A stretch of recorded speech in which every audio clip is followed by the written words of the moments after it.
ओढ़निया गजबे के लागे, नथुनिया गजबे के लागे, सोखी हसीना बड़ू गजबे, तू तो लागता रू अजबे।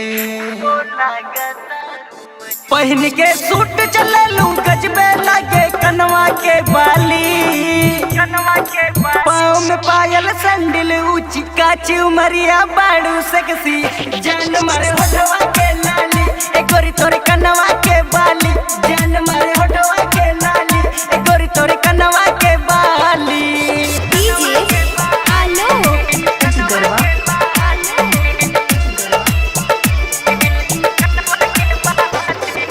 लइका लोग फिदा सब होला, बाड़ू बड़ा अच्छा, हमहू दीवाना बन के घूमिला तोहरा आगा पीछा।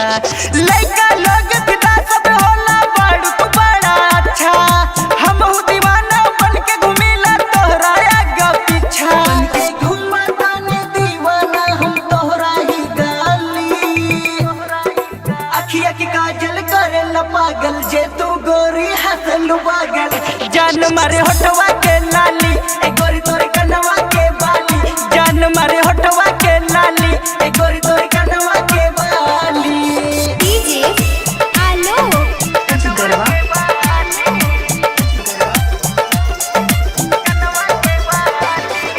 सोनू भी भल तोर दीवाना, बोला हम का करी, चीज तू बाड़ू ऐसन रानी के कर नजर न पड़ी।